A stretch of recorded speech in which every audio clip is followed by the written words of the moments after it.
नमस्कार दोस्तों, मैं अनुराग स्वागत करता हूं आप सभी का आपके अपने YouTube channel achievers study zone पर। आइए इसी खूबसूरत लाइन के साथ आज की क्लास शुरू करते हैं। सॉल्यूशन के सीरीज को आगे बढ़ाते हुए अब हमने सोचा है कि क्वेश्चन हम कम रखेंगे, लेकिन कुछ क्वेश्चन कम रहेगा लेकिन समझाने का प्रयास ज़्यादा करेंगे, क्योंकि समझाना ज़्यादा इंपॉर्टेंट रखता है। क्वेश्चन तो बनाने के लिए आप लोग बना ही लेते हैं। तो देखिए पहला नंबर ऑफ क्वेश्चन आपको देखिए स्क्रीन पर दिख रहा होगा। पहला नंबर क्वेश्चन पढ़िए और सोचिए कि आखिर इसमें क्या अप्रोच लगेगा। देखिए पहला क्वेश्चन था कि दो बर्तन है जिसमें द्रव ए और बी का अनुपात 3:1 है हमारे पास, ठीक है। ए है और बी है जिसमें 3, दो बर्तन है जिसका दोनों में द्रव ए और बी का अनुपात जो है 3 क्या है, एक बर्तन में दो तरह के लिक्विड है ए और बी 3:1 में।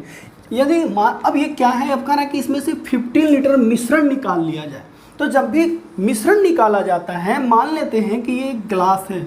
अब इस ग्लास में मान लेते हैं दूध, मिल्क और वाटर दोनों मिक्स है। जब मिल्क और वाटर दोनों मिक्स है तो जब भी इसमें से हम बाहर निकालेंगे मिल्क और या वाटर, दो भी मिश्रण निकालेंगे हम, तो उसमें से मिल्क और वाटर सेम निकलेगा।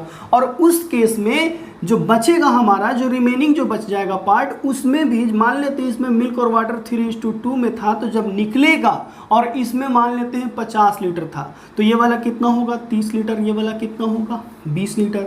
यदि हम इसमें से 20 लीटर निकाल लीजिए तो इस 20 लीटर में भी क्या होगा, मिल्क और वाटर जो है कितना होगा 3:2 में निकलेगा। और 3:2 का मतलब होता है ये हो जाएगा हमारा 5 20 यानी कि कितना हो जाएगा जी 15, और ये कितना हो जाएगा 15 नहीं होगा 12, और ये कितना होगा 8। और जो इसमें मात्रा बच जाएगा वो कितना बच जाएगा, तो 50 माइनस इसमें से हमने 20 निकाला है तो ये 30 बचेगा। और 30 में से आप देखिए तो जब 30 लीटर में से 12 लीटर निकाल लिए तो यहाँ पे 18 बचेगा। 20 में से 8 निकाल लिए तो यहाँ पे वाटर कितना बचेगा 12 बचेगा। रेशियो निकाल कर देखिए तो 3 आपका 2 ही आता है। तो यानी कि एक बात याद रखिएगा कि जब किसी कंटेनर में कोई एक मिक्सचर है, उस मिक्सचर से जब हम कितना भी क्वांटिटी निकाल लें, 1 litre 2 litre half litre point millilitre में भी निकाल लेंगे ना, तो उसमें से निकलने वाला जो होगा क्वांटिटी, उसका रेशियो वही होगा जिस रेशियो में इस कंटेनर में वो मिक्सचर था। जब बचेगा तो वो उसी रेशियो में बचेगा जिस रेशियो में कंटेनर में पहले से मिल्क और वाटर था। तो ये बात याद रखिएगा, कंटेनर का जब तक हम बाहर से कोई चीज़ ऐड नहीं करते उनका रेशियो नहीं बदलता, बस निकालते रहने से रेशियो में चेंजिंग नहीं आता।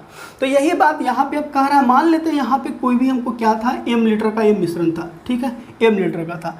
जब 15 लीटर से हम निकाल लेते हैं तब भी उस केस में भी मेरा रेशियो जो होगा 3:1 के रेशियो में ही बचेगा, लेकिन क्वांटिटी का जो मात्रा है m माइनस क्या हो जाएगा 15 लीटर हो जाएगा कि नहीं हो जाएगा। ये बात सिर्फ समझने के लिए हम लिख रहे हैं कि m है, m माइनस 15 है, क्योंकि ये टोटल मिश्रण है। टोटल में भी 3:1 में था, टोटल के बाद जो हमारा m माइनस 15 है इसमें भी हमारा कितना ही रेशियो में बचेगा, तो 3:1 में। अब कह रहा है कि अब हम इसमें क्या कर लेते हैं, 9 लीटर द्रव B मिलाते हैं और इसके बाद हम इसमें 9 लीटर ऐड कर देते हैं, ठीक है। अब जब 9 लीटर ऐड कर देते हैं तब इसका रेशियो हो जाता है 3:4, ठीक है, अच्छी बात है, 3:4 हो जाता है। तो आपको बताए थे यहाँ के बाद से, देखिए यहाँ के बाद से मेरा काम क्या होना चाहिए था। देख रहे हैं कि जब ए को तो मिक्स नहीं किया, ए हमारा यहाँ पे कांस्टेंट, तो यहाँ पे भी 3 दिख रहा है, तो कोई हमें कुछ चेंज करने की ज़रूरत नहीं है, क्योंकि हम यहाँ के बाद सिर्फ बी में मिक्स किए हैं तो बी चेंज दिखेगा, अच्छी बात है, लेकिन ए में कोई चेंज नहीं दिखना चाहिए। और क्वेश्चन में जो दिया हुआ है हमारा डाटा उसमें भी कोई चेंज नहीं है, तो इस केस में हमें कोई काम करने की ज़रूरत है नहीं। अगर ये चेंज होता, अगर ये 2 हो जाता तो फिर इन दोनों रेशियो को हमें कुछ नंबर से मल्टीप्लाइड करके इस ए वाले डाटा को इक्वल करना पड़ता, ठीक है। अब हम कह सकते हैं क्या कि यहाँ से यहाँ कितना 1 को 4 बनने में कितना रेशियो गया, तो 3, और 3 यहाँ से एक्चुअल में कितना है 9 के बराबर है। यानी कि रेशियो 1 बराबर कितना है दोस्त, तो रेशियो 1 बराबर कितना है 3 लीटर हो जाएगा कि नहीं होगा। अगर आपसे कहेगा और ये जो हो जाएगा, जब 9 लीटर इसमें ऐड कर दिए तो ये जो क्वांटिटी बनेगा m minus 15 plus 9 equal to क्या होगा जी बताइए, n माइनस 15 माइनस प्लस 9, यानी कि m माइनस 6 लीटर का ये क्वांटिटी हो जाएगा।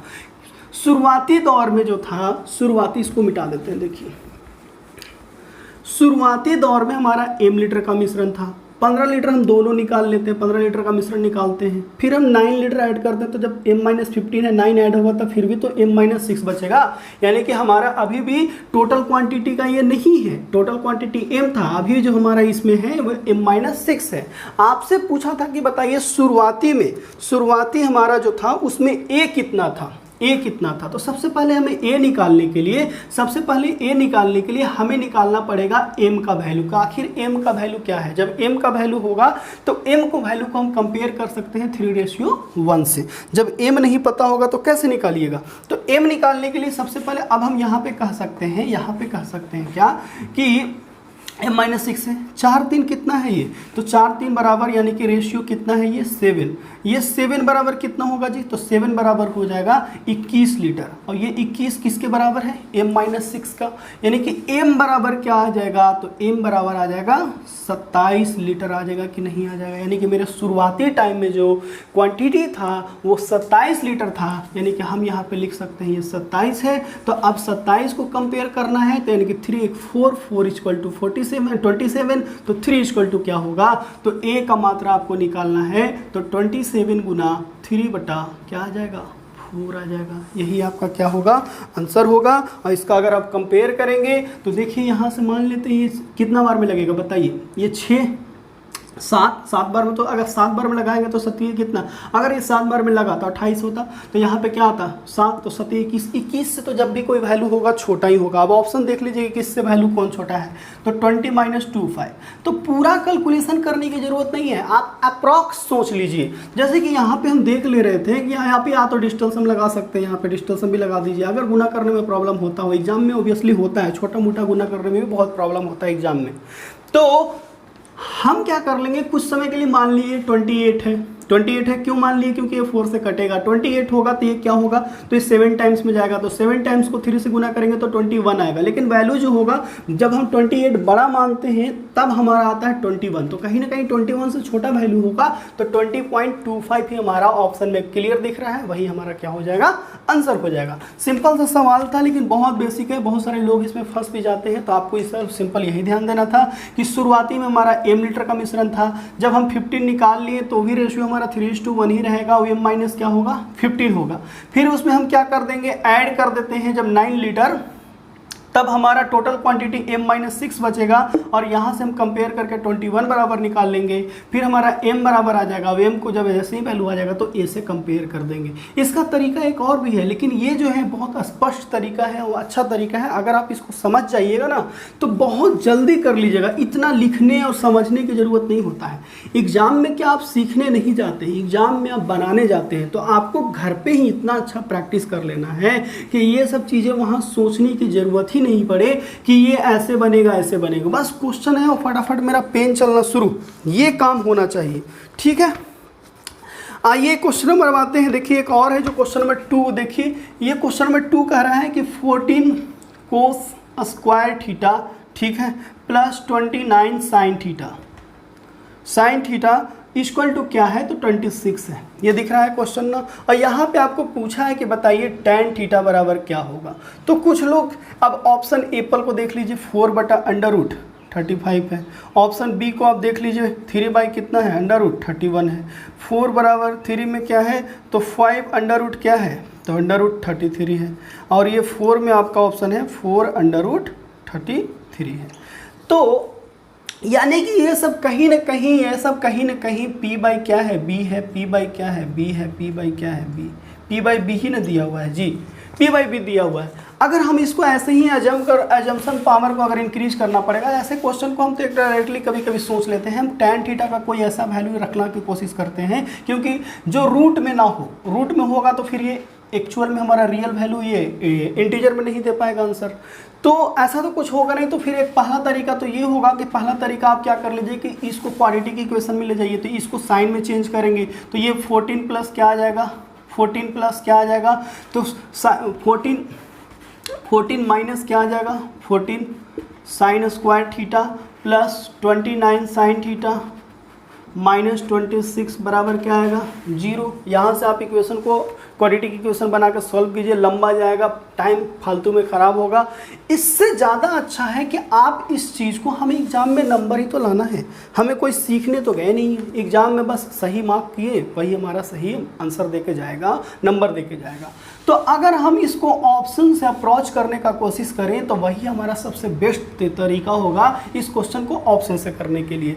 ठीक है, अब हमको पता है कि हमें लाना है 26 राउंड फिगर में आंसर, यानी कि कोई रूट वगैरह में नहीं बचना चाहिए, यानी कि हमें साइन थीटा का ऐसा वैल्यू लेना पड़ेगा जो विदाउट रूट में हो, क्योंकि जब रूट में ये इसका आंसर आएगा तो कहीं ना कहीं फिर ये प्रॉब्लम हो जाएगा, 26 मेरा आंसर आएगा नहीं।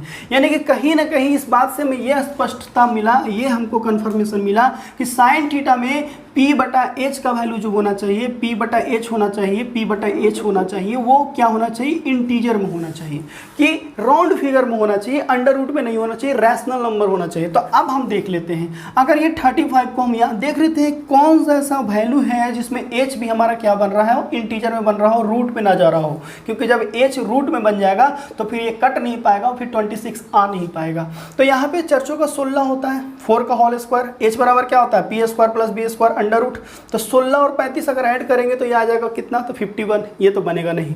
ये आएगा 9 और 3 का होल स्क्वायर 9 + 31 = क्या होगा 40, यानी कि ये भी नहीं बनेगा। H बराबर हमारा राउंड फिगर में आंसर नहीं आ रहा है। 25, 5 का होल स्क्वायर 25 + 33 कितना होगा जी, तो ये आ जाएगा 58, ये भी नहीं होगा। 16 और ये कितना है 33 यानी 49, यानी कि H बराबर आ जाएगा मेरा, ये यहाँ से 7 आ जाएगा, और यही सिर्फ एक आंसर है जिसका H बराबर 7 आ रहा है, और 7 जैसे ही रखेंगे फिर हमारा राउंड फिगर में आने का संभावना ज़्यादा हो जाएगा, और इस केस में हमारा आंसर कौन सा होगा, ऑप्शन डी होगा। आपको अगर यकीन नहीं है तो आप इस ऑप्शन को चेक करके देख लीजिए यहाँ पे। ठीक है, तो ये छोटी छोटी सोच जो है ना, आपको अच्छे क्वेश्चन को यूं चुटकियों में उड़ाने में चुटकियों में बनाने में आपको हेल्प करता है कि आप क्वेश्चन को कैसे सोच पाते हैं। कोई लोग क्वाड्रेटिक इक्वेशन में ही लगे रहेंगे, क्वाड्रेटिक इक्वेशन क्या है, आपको आसान दिख रहा है, ये सॉल्व करने में कम से कम 2 से 3 मिनट आपका जाएगा। 2 से 3 मिनट में भी कितने लोग बोर भी हो जाएंगे, अरे यार आ ही नहीं रहा, लग नहीं रहा, ये वो फालतू का। तो उससे अच्छा है कि कहीं ना कहीं जब क्वेश्चन कोई एग्जाम में टफ टाइप का आता है, जो अलग टाइप का, तो कुछ ना कुछ एक क्लू दे देता है, वो कहीं ना कहीं ऑप्शन में या क्वेश्चन में कहीं ना कहीं एक क्लू होता है, क्योंकि एग्जामिनर जानता है कि 60, एक तो हम इसको दिए हैं 60 मिनट और ऊपर से 100 क्वेश्चन दे रहे हैं। जब 100 क्वेश्चन दे रहे हैं उसमें से भी 25 इसका मैथ्स ही है, रीजनिंग भी 25 से है, तो क्या ये उतना टाइम में बना पाएगा, नहीं बना पाएगा। तो वो एग्जामिनर ऐसा क्वेश्चन देता है जो मिनटों या सेकंडों में बनते हैं, वो आपको वो नहीं आता है, वो अलग बात है। अदरवाइज एग्जामिनर तो देता ही है ये सोच के कि ये सारे के सारे जो क्वेश्चन हैं, अगर कोई क्वेश्चन टफ तो एग्जामिनर ऐसा कोई क्लू दे देता है ऑप्शन के सहारा लेकर या क्वेश्चन का सहारा लेकर, जो क्वेश्चन को टफ होते हुए भी वो क्वेश्चन इजी हो जाता है। तो उसी क्लू को आपको पकड़ना है। जिस दिन आप क्लू को पकड़ना सीख जाइएगा तो कभी ऑप्शन का सहारा लेकर, कभी क्वेश्चन में दिए गए डाटा का सहारा लेकर, कभी डिविजिबिलिटी रूल लगाकर, क्वेश्चन बहुत बड़ा है और एक ऐसा डाटा दिया हुआ जो डिविजिबिलिटी रूल के हिसाब से उसको बनाने की जरूरत नहीं है, ऑटोमेटिक वो आंसर आ जाएगा। बहुत बड़ा क्वेश्चन है, बहुत बड़ा कैलकुलेशन हो गया, उसको डिजिटल सम से कभी कभी ऑप्शन आपका ऐसा वो सेट कर देगा कि डिजिटल सम किसी एक ही में इक्वल होगा। तो कहीं ना कहीं एक क्लू होता है। आप गधों की तरह अगर मेहनत करना चाहते हैं, एग्जाम में बिल्कुल दम खट रहे हैं, मेहनत कर रहे हैं, गुना भागा कर रहे हैं, तो करते रहिए। ये आपका प्रॉब्लम है कि आपको आता नहीं है, ठीक है। अदरवाइज एग्जामिनर हर किसी के साथ भेदभाव नहीं करता, वो उतना टफ नहीं देता है। आपको टफ लगता है, ये आपका कमजोरी है, आपने उतने अच्छे से पढ़ा नहीं है, आप उतना अच्छा प्रैक्टिस किए नहीं हैं, इसके वजह से आपके साथ ये सब प्रॉब्लम हो रहा है। अदरवाइज पकड़ने वाले लोग तो आज भी 200 में 200 लाते हैं कि नहीं लाते? कैसे लाते हैं? ऐसे ही मार देते हैं। वो 200 में 200 लाने वाले लक के आधार पर नहीं लाते, कहीं ना कहीं उनके अंदर टैलेंट होता है उस चीज़ का, ठीक है। आइए क्वेश्चन नंबर 3 देखिए आप। क्वेश्चन नंबर 3 देखिए, ए बी और PQ, ओ केंद्र वाले वृत्त की 2 जीवाएं हैं, ठीक है। ए बी और पी क्यू जो है वृत्त की ए बी और पी क्यू ओके जो दोनों ठीक है, दोनों विपरीत दिशा में है, तो यहाँ से विपरीत दिशा में बना लिए। ए बी है आपका, जैसे जैसे ये आपका ज्योमेट्री के क्वेश्चन में जो जो आपको कहा जाएगा उतना तो आपको करना ही पड़ेगा, इसमें कोई शॉर्टकट नहीं चलता है। ओ है, अब करें दोनों केंद्र के ए बी की लंबाई जो है 16 है, ये वाला आपका 16 दे रखा है। पी क्यू बराबर क्या है, ए बी की लंबाई से 25% कम है। पी क्यू जो है ए बी का 25% कम है, यानी कि 3/4 है। ये 3/4 का मतलब कितना होता है, 4 से यानी कि 12 हो जाएगा, यानी पी क्यू हमारा कितना है 12 हो जाएगा। अब कह रहा है क्या कि दोनों जीवों के बीच की दूरी जो है ए बी की लंबाई का से 12.5% कम है। तो 12.5 को देख के क्या आपको नहीं लगता है कि 25 का जस्ट डबल है, और 25% का मतलब होता है 1/4, तो इसका जस्ट हाफ है ये, तो ये क्या हो जाएगा इतना बराबर 1/8, यानी कि ये कम है तो हम कह सकते हैं कि ये 7/8 है, तो ये कितना हो जाएगा बराबर कितना हो जाएगा 14। तो ये आपको सोचने का तरीका है। आप यहाँ से यहाँ तक का जो डिस्टेंस दिया हुआ है वो दिया हुआ है आपका 14 सेंटीमीटर। तो आपसे पूछा गया है कि बताइए कि वृत्त का क्षेत्रफल क्या है जी। अच्छी बात है, वृत्त का क्षेत्रफल पूछा है आपसे। जब हम आपको पता है कि जब भी कोई जीवा होता है, कोई केंद्र से अगर हम इस पे जीवा पर अगर केंद्र से जीवा पर अगर कोई हम लाइन खींचते हैं तो पहला नंबर तो वो 90 होता है, दूसरा नंबर वो 2 इक्वल पार्ट में भी डिवाइड करता है इसको, यानी कि यहाँ पे ये क्या है 90 है। वो आपको कहेगा नहीं, आपको समझ लेना है। ऊपर से हमको पता है कि ये 2 इक्वल पार्ट में डिवाइड हो गया, यानी कि ये वाला 8 है और ये वाला हमारा कितना है 6 है, ठीक है 6 है। अब आपको आर ही तो चाहिए, हमको त्रिज्या का इस सर्कल का एरिया निकालने के लिए क्या चाहिए आर बनाना है। अब देख रहे हैं आप 6 है 8 है, तो कहीं ना कहीं कुछ माइंड में ट्रिपलेट आता है आपका कि 6 8 के हिसाब से क्या आता है, यानी कि यहाँ पे अगर 6 होता तो यहाँ पे क्या होता 10 होता, यहाँ पे अगर 8 होता तो यहाँ पे क्या होता 10 होता। 6 और 8 क्या 14 नहीं होता है, तो वो भी मैच कर गया, यानी कि यहाँ से हमारा निकल के आ गया आर बराबर क्या आ गया, तो आर बराबर आ गया 10। एरिया बराबर आपसे पूछा था, तो एरिया बराबर क्या आएगा 10 का होल स्क्वायर पाई बराबर 100 पाई। तो आपका जो आंसर है, आपका जो सॉल्यूशन है सिर्फ इतना मात्र का था कि आप डायग्राम बनाइए और फटाफट सोचिए। ये सब चीज़ें सोचने वाली एग्जाम में चीज़ नहीं है, आपको बस इतना करना था कि यहाँ से बस डायग्राम बनाइए, वो सोचिए कि हाँ वो 90 होता है और फटाफट काटिए, और अजम्पशन पावर अगर सही है आपका तो फटाफट सोच ले लेंगे कि आर बराबर क्या वैल्यू आ पाएगा। ठीक है, आगे बढ़ते हैं। बात समझ गए ना? तो ऐसा ही अब धीरे धीरे रोज़ अगर 10-15 क्वेश्चन आप सामने देखेंगे बनते हुए तो शायद आपको भी काम करने में मज़ा आएगा, आपको भी शायद बनाना आ जाएगा।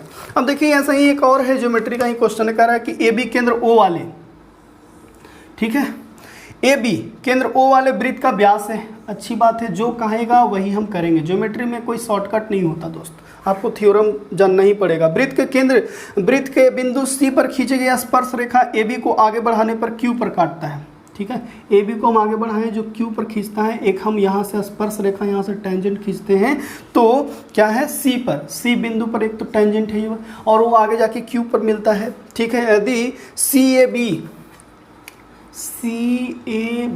यानी कि सी ए बी बराबर हमारा है दिया हुआ 42 दिया हुआ था, आपसे पूछा है सी क्यू ए बराबर पूछा है। ठीक है ना, ये पूछा है आपको। अब बताइए ये कैसे निकल पाएगा, हमको ये वाला वैल्यू चाहिए, सी क्यू ए बराबर क्या होगा। तो अब यहाँ से हमें कुछ सोचना पड़ेगा। अब ये इस जितना ये डाटा दिया है उसके अकॉर्डिंग तो हम नहीं निकाल सकते, क्योंकि ये सिंगल ना कोई सर्कल क्या है नहीं है, हमको कुछ नहीं, कौन सा ये आपका ट्रायंगल है ये भी समझ में नहीं है। तो कुछ हमें एक्स्ट्रा सोचने की ज़रूरत पड़ेगी। तो एक्स्ट्रा सोचने की ज़रूरत पड़ेगी तो हम एक दिमाग लगाते हैं कि ठीक है ना, इसको हम इससे मैच करवा देते हैं। मैच करवा दिए, क्यों मैच करवा दिए, क्योंकि ये वाला जो है ना जब मैच करेगा तो ये वाला यहाँ पे 90 हो जाएगा, क्योंकि आपको पता है कि किसी भी अगर ऐसे बाहर बिंदु से अगर स्पर्श रेखा खींचा जाए और केंद्र से अगर उस स्पर्श रेखा पे लाइन खींचा जाता है तो ये क्या होता है 90 होता है। इसलिए हम बोल दिए ताकि एक मेरा एक्स्ट्रा एंगल बन जाए। अब जैसे ही 90 हो जाएगा तो एक बात और आपको ध्यान में आ रहा होगा कि ये भी हमारा आर है और ये भी हमारा आर है। तो जब दोनों भुजाएं एक ट्रायंगल में जब दो भुजाएं बराबर होती हैं तो इनके सामने वाली क्या होती है, एंगल बराबर होती हैं। यानी कि ये 42 है दोस्त, तो ये भी क्या है 42 है। जब ये 42 यानी कि ये वाला 42 है, 42 ये वाला कितना एक्सटर्नल एंगल से कितना हो जाएगा 84, और ये 84 है, ये 90 है। और इस ट्रायंगल में अगर हम देखें, इस ट्रायंगल में अगर देखें तो एक है 90 एक है 84, तो ये वाला कितना हो गया 6 डिग्री होगा कि नहीं होगा। तो आपको इतना तो सोचना ही पड़ेगा कि बताइए आखिर कौन सा हम दिमाग लगाएं कि मेरा आंसर जो है जल्दी से आ जाए। क्या सोचें हम, कुछ तो एक्स्ट्रा थ्योरम आपको सोचना ही पड़ेगा कि हाँ एक लाइन इसमें हम ड्रॉ करते हैं। क्यों लाइन ड्रॉ करते हैं? क्योंकि जैसे ही लाइन ड्रॉ करेंगे एक हमारा एक्स्ट्रा 90 डिग्री मिल जाएगा, क्योंकि 90 डिग्री जब मिलेगा तो कुछ ना कुछ हमें फिर आगे और एक दिमाग हमको सोचने के लिए एक रास्ता खुल जाएगा। तो इसलिए हम तो ज्योमेट्री के सवाल में आपको क्या करने हैं, ज्योमेट्री के सवाल को सबसे पहले तो आपको फिगर सही से बनाना है। जो क्वेश्चन में कहा जा रहा है उसके अकॉर्डिंग फिगर बनाइए। फिगर कब बना पाइएगा? जल्दी, जब आप प्रैक्टिस करेंगे। तो दोस्त हर चीज़ का सॉल्यूशन है प्रैक्टिस। अगर आप प्रैक्टिस नहीं करते हैं ना, हम भी अगर नहीं करेंगे ना तो हम भी एग्जाम में कुछ नहीं कर सकते। प्रैक्टिस से ही हर चीज़ का सॉल्यूशन है।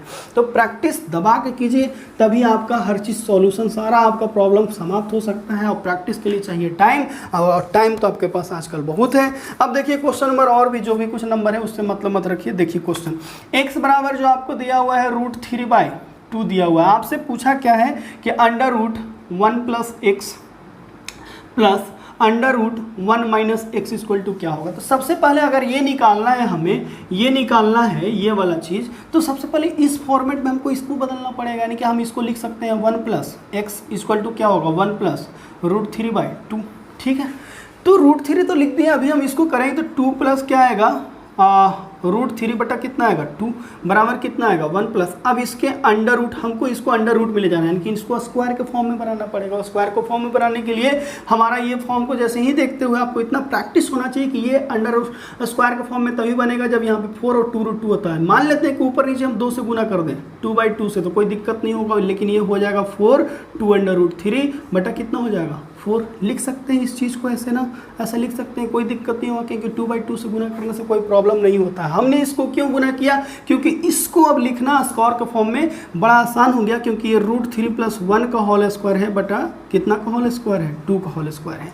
यानी कि अंडर रूट, जब यह स्क्वायर इधर आएगा तो अंडर√1 + x = क्या होएगा, तो √3 + 1/2। ऐसा ही अंडर√1 - x = क्या होगा, √3 - 1/2।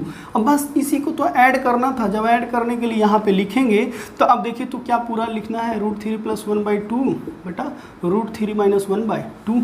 जैसे ही अगर ऐसे हम लिखते हैं तो ये वाला चला जाएगा, √3 होगा बटा 2 कटेगा तो क्या आ जाएगा आंसर, √3 होगा कि नहीं होगा आंसर। तो इस क्वेश्चन का मेन थीम यही था कि आप इस जगह पर जो हम यहाँ पे ये सोचे हैं ना, ये चीज़ आपको सोचने आता है कि नहीं, कि इस चीज़ को हमको स्क्वायर के फॉर्म में हम कैसे बदलेंगे। इसके लिए हमको क्या करना पड़ेगा, कौन सा फॉर्मेट, यहाँ पे हमको 2ab बनाना था। तो 2ab बनाने के लिए यहाँ पे जब तक 2ab नहीं बनता, 2a अब एक यहाँ पे, तो 2ab बनाने के लिए हमको 2 से मल्टीप्लाइड करना ही करना था। इसलिए हम यहाँ से 2 से मल्टीप्लाइड किए। जब ऊपर कर रहे हैं तो नीचे तो करना ही पड़ेगा, क्योंकि सिर्फ ऊपर में करने से नहीं होगा, नीचे ऊपर करेंगे तब उसका वैल्यू फिर नेग्लिजिबल हो जाता है। तो उस केस में हमारा कोई प्रॉब्लम नहीं होता है। तो ये चीज़ आपको सोचना था सिर्फ कि यहाँ से आपको कैसे कैसे काम करना है। तो ये भी सारा का सारा जो कुछ आज का जितना भी सवाल है सब के सब प्रीवियस है। कोई यहाँ से वहाँ तक कोई दिक्कत हुआ आपको नहीं हुआ होगा।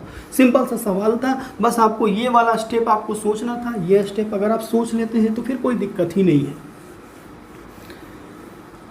आइए आगे बढ़ते हैं। देखिए तो एक समलंब चतुर्भुज है, ठीक है। समलंब चतुर्भुज ABCD में एक समलंब चतुर्भुज जानते हैं आप, ट्रेपीजियम जिसको बोलते हैं हम लोग, ट्रेपीजियम में समलंब चतुर्भुज ऐसा होता है। समलंब चतुर्भुज ABCD है ना, ABCD है ये, AB ऐसे लिखते हैं ABCD। अब ये क्या कह रहा है कि AB समांतर DC है, इसलिए हमने D को इधर लिखा है, ठीक है। अगर BC को बिंदु E पर मिलाने के लिए आगे बढ़ाया जाता है, BC को B और C को आगे बढ़ाया जाता है, ये ऐसे बढ़ाया जाता है, E पर आगे बढ़ाया जाता है, तो AD और BC को कहा है, हाँ AD और BC को आगे बढ़ाया जाता है ताकि ये मिल जाए E पॉइंट पर। तो ठीक है, E पॉइंट पर मिल गया ये बढ़ाने के बाद। अब आपको जो जो इन्फॉर्मेशन दिया है फटाफट लिखिए। BC बराबर 10 है, तो BC बराबर हमारा 10 है, ठीक है। DC बराबर 2BC है, DC बराबर 2BC यानी कि ये 20 हो जाएगा, ठीक है। AB बराबर 3BC है, 3BC 3BC AB बराबर, यानी कि AB कहाँ है, तो ये वाला हमारा कितना है 3BC यानी कि 30 है जी। अब AD बराबर BC माइनस 2 है, AD बराबर BC माइनस 2 यानी कि ये वाला कितना है 8 है। तो आपको बताना है कि DE बराबर क्या होगा, तो ये तो आपको सोचना आता ही है कि DE बराबर क्या होगा। तो आप देख रहे हैं एक ट्रेंगल में जब दो लाइनें आपस में ये वाला समांतर होती हैं तो दोनों ट्रेंगल क्या हो जाती हैं, आपस में क्या हो जाती हैं, सिमिलर हो जाती हैं। सिमिलर होती हैं तो यानी कि हम इस ट्रेंगल का रेशियो क्या हो जाएगा, आपस में क्या हो जाएगा, प्रोपोर्शनल हो जाएगा। यानी कि अगर हम इस छोटे वाले ट्रेंगल का अगर हम इस बेस को देखें और बड़े वाला ट्रेंगल के इस बेस को देखें तो क्या है इसके भुजाओं का, तो भुजाओं का जो रेशियो है 2 रेशियो क्या है 3 है कि नहीं है, बताइए। 2 रेशियो, छोटा वाला का 2 है तो बड़ा वाला का क्या है 3 है। यानी कि ये वाला रेशियो कितना है 2 है तो ये वाला रेशियो में कितना है 3 है। 20 और 30 को देख के आप कह पा रहे हैं, हमसे पूछा क्या है D, यानी कि ये वाला चाहिए था, ठीक है। यानी कि हम कह सकते हैं कि ये है 3 हमारा यहाँ से यहाँ तक और ये वाला 2 जो है हमारा यहाँ से यहाँ तक है, तो ये वाला कितना है जी 1 के बराबर है, 1 बराबर ही 8 है। तो हमसे पूछा क्या था 2 बराबर रेशियो 1 बराबर 8 है, तो रेशियो 2 बराबर क्या होगा 16 होगा कि नहीं होगा, और डी बराबर ही हमारा क्या हो पाएगा 16 हो जाएगा। समझ गए आप। हम भुजाओं को हम जानते हैं जब दो ट्रेंगल आपस में सिमिलर होते हैं तो उनके भुजाएं प्रोपोर्शनल हो जाती हैं। जब प्रोपोर्शनल हो जाएंगी तो हम कह सकते हैं 3 बराबर ये वाला 30 को देखें और इसका छोटी वाली ट्रेंगल का हम 20 देखें तो हम देख लें कि भुजाओं का जो इनका रेशियो है वो 2:3 में है। तो इधर वाला भी साइड लैटरल साइड भी हमारा क्या होगा 2:3 में होगा। तो यानी कि छोटी वाली जो ट्रेंगल है उसका 2 होगा और इधर वाला इसका रेशियो कौन सा होगा 3 होगा। तो यहाँ से यहाँ तक 3 है, यहाँ से यहाँ तक 2 है, तो ये वाला जो लाइन है यहाँ से यहाँ यहाँ ये वाला ये कितना हो जाएगा 1 और 1 ही का वैल्यू दिया हुआ है 8। तो हमें चाहिए डी, तो डी बराबर क्या हो जाएगा 2 बराबर क्या आएगा 16। कोई दिक्कत नहीं हुआ होगा आपको, ठीक है। आगे बढ़ते हैं, क्या है भाई आगे आगे। ये हो गया, ये हो गया, ये भी हो गया। एक और है इसमें, देखिए कह रहा है क्या कि 60 किलोमीटर की चाल से चलने वाली रेलगाड़ी एक्स 225 किलोमीटर लंबी दूसरी रेलगाड़ी को समान दिशा में वाई में 22 सेकंड में पार कर जाती है। तो आपको पता है जब दो रेलगाड़ी आपस में एक दूसरे को क्रॉस करती हैं तो एक दूसरे की लंबाई को क्रॉस करती है। तो एक का लंबाई दिया हुआ है 200 कितना है भाई, तो 225 है, 225 है। दूसरे वाले का लंबाई नहीं दिया हुआ है तो मान ले वही तो निकालना है। मान लिया कि दूसरे वाले का लंबाई जो है किसका लंबाई नहीं दिया हुआ है एक्स का, तो एक्स ही मान लेते हैं। इतना लंबा दूरी को पार क्रॉस करने में उसको लग जाता है 72 सेकेंड, ठीक है 72 सेकेंड लग जाता है। अब जब दोनों एक समान दिशा में ट्रेन भागती हैं तो उनका रिलेटिव स्पीड जो हो जाता है उन दोनों का चालों का अंतर हो जाता है। तो चालों का जब अंतर हो जाता है तो एक का जो है चाल है हमारा 60 है और दूसरे वाले का चाल जो है नहीं दिया हुआ है। तो दूसरे वाला का चाल को हम मान लेंगे, कोई भी चीज़ मान लिया, दूसरे वाला का चाल m है, ठीक है। दूसरे केस में कहा है कि नहीं, अब वो विपरीत दिशा में एक दूसरे को क्रॉस करती है तो उस केस में भी अपने ही दोनों अपनी लंबाई को पार करेंगी और उस केस में उसको 18 सेकंड लगता है। तो जब एक दूसरे के दिशा इधर से एक आ रहा है एक इधर से आ रहा है तो दोनों का जो हो जाता है चाल रिलेटिव स्पीड क्या हो जाते हैं आपस में ऐड हो जाते हैं। तो यहाँ पे क्या हो जाएगा 60 प्लस m हो जाएगा, ठीक है। बात समझ गए। अगर हम इतना बराबर ये है इतना बराबर ये है तो ये दोनों आपस में इक्वल है जी। तो इक्वल है तो क्या इसको हम नहीं लिख सकते 20 into 60 minus m equal to क्या आएगा 18 इंटू 60 प्लस m। तो ये आपको सोचना नहीं था, ये इतना लिखना नहीं था, आपको ये चीज़ देख के समझ जाना था कि इनका दोनों का ये वाला डिस्टेंस दोनों कंडीशन में इक्वल है तो इनका ये वाला जो होगा टाइम गुना स्पीड आपस में क्या हो जाएगा बराबर हो जाएगा। तो अब बताइए ये ऐसा है तो 60 प्लस m बटा 60 माइनस m बराबर क्या होगा तो 72/18, यहाँ से क्या आएगा 4/1। अब यहाँ पे आप देख क्या आप कैलकुलेशन यहाँ से यहाँ क्रॉस मल्टीप्लिकेशन मत करने लगेगा, यहाँ से आप कंपोनेंट डिपेंडेंट लगा दीजिए 60/m बराबर कितना होगा 5/3। अब यहाँ से यहाँ 12 और ये वाला कितना होगा यानी कि m बराबर 36 किलोमीटर बराबर। कोई दिक्कत m बराबर 36 किलोमीटर पर आवर आ जाएगा। और ऐसा ऑप्शन सिर्फ ऑप्शन सी में है। आप अब इससे मैं पूछा था कि नहीं, एक तो आपका m का भी वैल्यू पूछा था, दूसरा आपका x का भी वैल्यू पूछा था। तो ऑप्शन सी में दिया हुआ है क्या, सिर्फ एक ऑप्शन सी ही है जिसका दिया हुआ है कि आपका x बराबर उसमें दिया हुआ है 255 और स्पीड m बराबर दिया हुआ है 36। तो यही जब एक ही ऑप्शन में जो 36 आ रहा है तो हमको फिर उस केस में डिस्टेंस निकालने की, इसका जो लंबाई है वो लंबाई निकालने की ज़रूरत नहीं है। हम ऑप्शन सी पर टिक करेंगे और आगे बढ़ेंगे। यानी कि मेरा जो सॉल्यूशन था पूरा, ये पूरा का पूरा सॉल्यूशन नहीं था, इतना ये सब सॉल्यूशन नहीं है जी। ये सब आपको बस इतना लिखना था और यही आपका इस क्वेश्चन का क्या है, सॉल्यूशन है। ठीक है, इतना आपको लिखना था और सॉल्यूशन करके आपको निकालना था। यहाँ से 36 आ जाएगा। ऑप्शन सी पर मार्क कीजिए और आगे बढ़िए। बात समझ गए कि नहीं समझ गए? ठीक है, आगे बढ़िए। सारे के सारे अच्छे सवाल आजकल आते हैं एग्जाम में, क्वेश्चन आता है। देखिए अब जो है कह रहा है कि 672 किलोमीटर यात्रा के लिए एक एक्सप्रेस ट्रेन राजधानी से 14 घंटे, देखिए डिस्टेंस बराबर दिया हुआ है क्या, 672 किलोमीटर। दो ट्रेन है, एक्सप्रेस है एक और एक जो है राजधानी है ना। ठीक है, राजधानी है। एक्सप्रेस ट्रेन राजधानी से 14 घंटा अधिक लेता है, यानी कि ये टी प्लस कितना लेता है 14 और ये लेता है टी आवर। ये बस सोचना है एक्सप्रेस ट्रेन की, अगर हम एक्सप्रेस ट्रेन का जो स्पीड है, स्पीड को हम कर देते हैं क्या, दुगना कर दिया जाए, यानी कि 1:2 कर दिया जाता है, तब जो है उसको राजधानी से 8 घंटा कम लेता है। तो सेकंड केस में राजधानी से अब ये 8 घंटा क्या कम लेने लगा। अब जो टाइम लेने लगा, क्यों टाइम कम लेने लगा, पहले राजधानी टी लेता था, तब ये टी प्लस 14 लेता था। जैसे ही इसका स्पीड, इस एक्सप्रेस ट्रेन का स्पीड जैसे ही डबल हुआ, तैसे ही उसका टाइम जो है ऑब्वियसली कम गया। कितना कम गया देखिए, तो पहले टी प्लस 14 लगता था, अब टी माइनस 8 ही लग रहा है, यानी कि 8 तो ये हो गया, 14 ये हो गया, यानी कि ओवरऑल जो है 22 आवर्स का क्या कर लिया, वो बचत कर लिया। क्यों बचत कर लिया, क्योंकि वो अपना स्पीड को डबल कर दिया। पहले 30 से जाता था तो अब 60 से जाने लगा, पहले 60 से जाता था होगा तो अब वो 120 से जाने लगा। तो ऑब्वियसली कहीं ना कहीं उसका टाइम जो है पहले के अकॉर्डिंग तो कम लगना ही है। क्यों, क्योंकि वो स्पीड बढ़ा दिया है और उसका डिस्टेंस तो वही है। तो जैसे ही स्पीड बढ़ा दिया एक्सप्रेस ट्रेन अपना, तो इसका जो स्पीड हो गया तो टाइम अब वो कितना लेने लगा।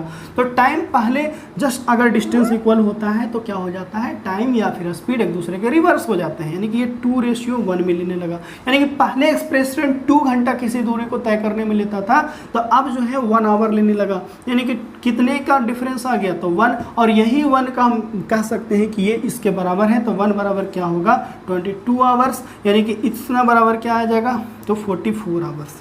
यानी कि पहले जो एक्सप्रेस ट्रेन था, पहले जो एक्सप्रेस ट्रेन था वो ये 44 आवर्स लेता था। ठीक है, आपसे पूछा है कि बताइए राजधानी की गति कितना है। तो राजधानी की गति निकालने के लिए पहले राजधानी का टाइम तो निकालिए। जब टाइम निकल पाएगा तभी तो हम इससे डिवाइड करेंगे, उसके बाद हमको निकल पाएगा। तो ये t प्लस 14 का वैल्यू है 44, तो t बराबर कितना होगा, तो t बराबर क्या 30 नहीं होगा, तो t बराबर कितना होगा 30 होगा। और इसका स्पीड जो हो जाएगा, स्पीड बराबर क्या होगा दोस्त, तो स्पीड बराबर होगा 672 बाई कितना हो जाएगा 30 होगा कि नहीं होगा। कोई दिक्कत है आपको, कोई दिक्कत यहाँ से है, देखिए तो 672, ठीक है 8 घंटा कम लेता है। 44 14 तो 30 से आप डिवाइड कर दीजिए ना, 2 ये क्या आएगा, 2 ये क्या आएगा 4, यहाँ पे डिवाइड हो जाएगा, यानी कितना किलोमीटर पर आवर। यही आपका ऑप्शन डी है। कोई दिक्कत आपको। तो यहाँ ये क्वेश्चन आजकल बहुत ज़्यादा ट्रेंड में आ रहा है, बहुत ज़्यादा ट्रेंड में रहा है। आपको 2017 का सीजीएल प्री से लेकर आज तक ये क्वेश्चन पूछते ही आ रहा है कि इस तरह का क्वेश्चन कि डिस्टेंस दिया हुआ रहेगा, एक कंडीशन दिया रहेगा कि एक्सप्रेस पहले जो है राजधानी से इतना टाइम लेता था, जैसे ही उसमें से कोई एक अपना स्पीड डबल कर दिया तो अब जो है टाइम इतना कम हो गया, तो ये हो गया वो हो गया। तो आप देख लीजिए यहाँ से स्पीड ये हो गया तो टाइम ये हो गया, तो इतना बराबर इतना तो निकाल लीजिएगा। कोई दिक्कत नहीं, आजकल ये क्वेश्चन बहुत आसान हो गया हर किसी के लिए। पहले जब फर्स्ट टाइम पूछा गया था तो बहुत टफ था। हाँ जी, दुकानदार किसी वस्तु को क्रय मूल्य से 150 रुपये अधिक अंकित मूल्य पर बेचकर 20% लाभ अर्जित करता है।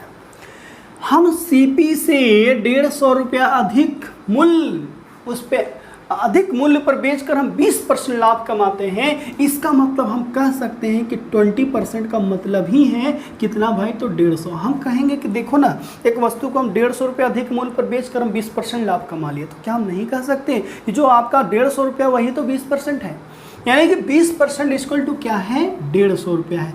तो अगर कह रहा है कि बताइए उस वस्तु का क्रय मूल्य क्या है यदि उसको 25% लाभ पर बेचा गया, 25% डिस्काउंट उस पर दिया हो, तो सबसे पहले तो इसका हम सेलिंग, ये हमारा है प्रॉफिट 20% इक्वल टू 150 है। अब हम निकालेंगे कि इसका एसपी क्या है। एसपी का मतलब होता है 120%। 100 तो हमारा सीपी था, 120 बराबर क्या होगा, तो ये हमारा 6 टाइम होगा, तो 6 टाइम होगा तो ये कितना होगा, 900 होगा।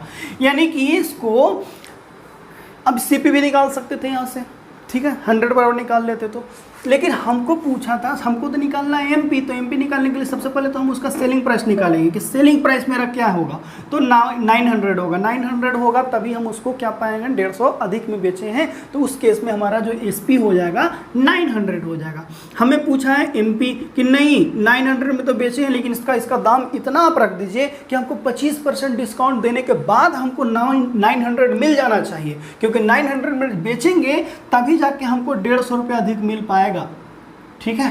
यानी कि एमपी, और ये हमको 25% डिस्काउंट भी देना है, तो इस केस में एमपी बराबर जो हो जाएगा 25% डिस्काउंट देने के लिए इस वस्तु को कितना बढ़ाया जाए, तो इसको कर दीजिए 4/3, यानी कि 3 के वस्तु को 4 अंकित कर देंगे, तो यहाँ से यहाँ ये हो जाएगा आपका 1200 रुपया क्या हो जाएगा, एमपी होगा। अब आप आराम से इस पर 25% डिस्काउंट दीजिए 1200 रुपये पर, तब आपको 900 मिल जाएगा, और 900 जब मिल जाएगा तो आपको एमपी आपको जो है क्रय मूल्य से 150 रुपया अधिक इस पे ऑलरेडी मिल जाएगा। समझ गए बात, तो ये हो गया, ये हो गया। आइए एक दो और है बस, देखिए जी, कह रहा है कि बी एक अधिक कोण है। बी जो है त्रिभुज एबीसी में बी एक अधिक कोण है, ठीक है। त्रिभुज एबीसी में बी एक हमारा क्या है, अधिक कोण है। एडीसीबी पर एक लंब है, ठीक है। ए है, बी है, सी है, अधिक कोण है तो ऐसे ही कर दिए। एडी सीबी पर, तो ठीक है ना, सीबी पर एक क्या है, लंब है। एडी सीबी पर लंब है। देखिए समझ लीजिएगा, भावनाओं को समझिए, ठीक है। अब क्या कह रहा है कि सी डी पर लंब है और जिसे डी तक बढ़ाया गया है, डी तक बढ़ाया गया, तो ठीक है ना। ए बी बराबर 8 है, ए बी बराबर यहाँ से 8 है जी। बी सी बराबर 7 है, तो ये वाला 7 है जी। बी डी बराबर आपका 4 है, और ए सी का मान क्या है कि ए सी बराबर वाट, ये वाला क्या होगा। तो यहाँ से क्या आपको दिक्कत लग रहा है बताइए, तो हमको निकालना है क्या, हमको निकालना है क्या, हमको निकालना है क्या, ये एक ट्रेंगल दिख रहा है आपको यहाँ पे, जिसमें ये क्या है, 90 है। 90 है कि नहीं है, 90 जब है दोस्त, और ये हमारा 2 है, ये 1 है, तो ये कितना होगा, √3, यानी कि √3 के रेशियो में है, तो यानी कि ये वाला भुजा जो हो जाएगा 4 क्या होगा, 3 होगा कि नहीं होगा। जब ये 4√3 है, और फिर यहाँ से यहाँ तक का जो साइड है, ये वाला साइड है जो 7 4 कितना है, 11 है, तो हमको ये निकालना है। तो हम क्या कर सकते हैं, 4√3 का होल स्क्वायर प्लस 4 + 7 का होल स्क्वायर अंडर रूट बराबर क्या आ जाएगा, AC। जब इसका कैलकुलेशन करेंगे तो 4 का 16, 16 32 48 प्लस यहाँ पे 7 4 11 11 11 121, यहाँ से अगर आप निकालेंगे तो यह क्या आ जाएगा, 13 सेंटीमीटर आ जाएगा आंसर। तो सबसे पहले आपको अधिक कोण बनाना आना चाहिए। अधिक कोण ऐसे मत बना दीजिए, कोई भी त्रिभुज कह दिया तो ऐसे ही बना दिया, यार ये समकोण का होता है, न्यून कोण का ऐसा फोटो होता है। अधिक कोण पूछा है तो बोला है तो ऐसे बनाएंगे। यहाँ से कह रहा था कि इस पर 90 डिग्री है तो 90 डिग्री ऐसे ऐसे बनेगा, ठीक है। तो डायग्राम भी बहुत कुछ लोग इसको नहीं बनाए होंगे, क्यों, क्योंकि उनको डायग्राम ही सही से नहीं बनाने आया होगा। सबसे बड़ी बात तो ये है कि डायग्राम ही ज्योमेट्री में लोग नहीं बना पाते हैं। थ्योरम तो हर किसी को आता है, क्योंकि वो रटने वाली चीज़ है। डायग्राम तो आप रट नहीं सकते, क्योंकि हर क्वेश्चन के लिए अलग अलग डायग्राम होता है। तो आपको डायग्राम बनाने सीखना होगा। हर क्वेश्चन को पढ़कर जल्दी से डायग्राम बनाना सीख जाइए, तो आपका ज्योमेट्री के क्वेश्चन में कोई प्रॉब्लम कभी नहीं होगा। देखिए, एक स्पर्श रेखा है PQ, PQ है, ठीक है, इसको मान लेते हैं PQ, P और Q है जो कि क्या करता है, R पर स्पर्श करता है जी। PQ बराबर 16 है, ठीक है 16 है। और OP जो है मध्य बिंदु पर स्पर्श करता है, यानी कि ये 16 है तो ये वाला 8 होगा और ये वाला क्या होगा 8 होगा। अब करा कि OP यानी कि कहीं ना कहीं यहाँ पे O हमारा केंद्र है तो OP, ये वाला जो OP दिया हुआ है OP हमारा कितना है 10 है। तो यदि केंद्र O से जीवा AB की दूरी वृत्त की त्रिज्या का 50% है तो आपको निकालना है कि AB की लंबाई क्या होगा। एक जीवा इसमें AB है, रैंडमली कहीं पे भी AB ले लीजिए। अब आपसे कहा है 50% के वृत्त की त्रिज्या, केंद्र यहाँ से जो यहाँ तक का ये जो डिस्टेंस है, यहाँ से यहाँ तक का जो डिस्टेंस है वो है आपका R का, यानी कि इसका R का 50% बराबर है आपका ये वाला लेंथ, ये वाला। तो सबसे पहले तो हमको R चाहिए, उसके बाद हमको AB चाहिए। तो देखिए इसमें सवालों में सवाल पूछा है, आजकल का यही ट्रेंड है सर, सवालों में सवाल पूछता है।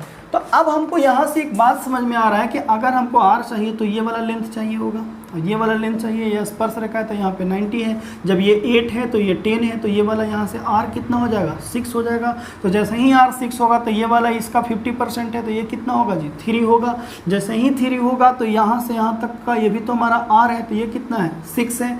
जब 6 है तो ये भी बराबर कितना होगा, ये भी बराबर कितना होगा, बताइए बताइए बताइए 3√3 होगा कि नहीं होगा। क्यों, क्योंकि यहाँ पे क्या है 90 है। तो जब यहाँ से यहाँ तक का 3√3 है तो ये भी हमारा 2 इक्वल पार्ट में डिवाइड होता है तो 3√3 ये भी होगा। तो टोटल जो AB बराबर हो जाएगा वो क्या हो जाएगा 6√3।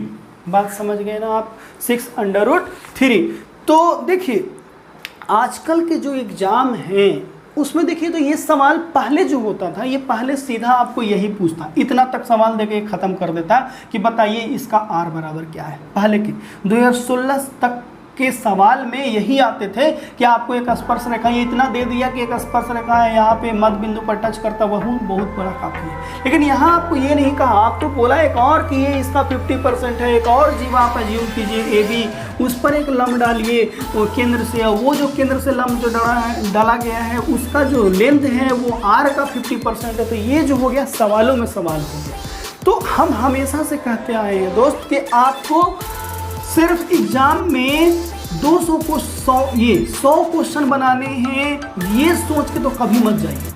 मेंस के सवाल में, मेंस में आपको हम कह रहे हैं कि मेंस में कभी मत सोच के जाइए कि आपको 100 क्वेश्चन बनाने जा रहे हैं। आपका स्पीड वही रहेगा। अगर पहले जिस स्पीड से चल रहे थे 2016-17 तक जिस स्पीड से चल रहे थे, अगर उसी स्पीड से चलते रहें तो कभी सिलेक्शन नहीं होगा। क्योंकि पहले सिर्फ 100 ही सवाल आते थे और 100 सवाल में से 30 से 40 सवाल तो यूं ही ऑप्शन से ही या फिर कोई प्रीवियस आ जाता था फालतू में। कोई भी प्रीवियस जो पहले से पूछा है, पिछले साल पूछा है, उसी को रिपीट कर देता था। कुछ लोग तो आंसर ही याद रखे रहते थे और फटाक से क्वेश्चन देखते हो, बिना बनाए बिना सोचे आंसर लगा देते थे सही का सही। लेकिन आजकल वो बात रहा नहीं। आजकल एग्जामिनर स्टूडेंट्स के फीलिंग को समझ गया, उनके सारे करतूतों को समझ गया कि वो क्या करते हैं आजकल एग्जाम में। तो वो उनके साथ अब खेलना शुरू कर दिया और वो अब सवालों में सवाल देकर आपको फंसाना शुरू कर दिया। तो यानी कि आप जो जाएं एग्जाम में हमेशा तैयारी, अपना स्पीड को इस काबिल बनाइए कि आप 100 नहीं 200 क्वेश्चन आपको बनाने हैं सिर्फ 2 आवर्स में। इतना अपने आप को काबिल करना है कि 200 क्वेश्चन आपको 2 घंटे में बनाने हैं। और इसके लिए आपको क्या करना है, स्पीड को क्या करना है, डबल स्पीड करना है। पहले जिस स्पीड से भाग रहे थे तो उस स्पीड से भागेंगे तो पीछे रह जाइएगा, है ना। तो आपका स्पीड जो है डबल होना चाहिए, क्योंकि आपका क्वेश्चन अब जो टारगेट है वो 100 नहीं हो गए, टारगेट हो गया 200 प्लस। अब जो होते हैं बहुत सारे क्वेश्चन अब ऑप्शन से ना भी बनते हैं, पहले क्वेश्चन मैक्सिमम ऑप्शन से भी बन जाते थे। ये भी एक आज का सत्य है, सत्य है ये कि बहुत सारे क्वेश्चन आजकल ऑप्शन से नहीं बनते हैं। लेकिन आपको अगर, लेकिन फिर भी तो नौकरी लग रहा है, फिर भी लोग 200 में 200 ला रहे हैं। क्यों ला रहे हैं? क्योंकि वो अपना समय के हिसाब से अपने आप में बदलाव कर लिए हैं। अगर आप नहीं बदलाव करेंगे तो फिर क्या होगा, सोने वाले को तो उतना ही मिलता है जितना जागने वाले छोड़ देते हैं। ये लाइन जानते हैं ना, सोने वाले लोग को उतना ही मिलता है जितना जागने वाले लोग क्या कर देते हैं, छोड़ देते हैं। तो जागने वाले लोग ही इतने हैं कि आपके लिए कुछ छूटेगा ही नहीं। अगर आप सोते रह गए, पहले के हिसाब से पढ़ते रह गए कि a + b का होल स्क्वायर क्या होता है, 20% लाभ पर बेच दिया तो 20% हानि पर बेच दिया, यही करते रह गए तो करते रहिए, आपका कभी कुछ नहीं होगा। आपका गिनती है ना सोने वाले लोग में हो जाएगा। आपको आना है अगर लाइन में, लेंथ में, तो जागने वाले के साथ दौड़ना पड़ेगा, जो लोग जाग रहे हैं। बाद आपने वीडियो देखा, लाइक करें, सब्सक्राइब करें और दोस्तों को इस बात को पहुंचाएं कि हाँ कुछ तो हो रहा है जिसका आप भी लाभ उठाइए।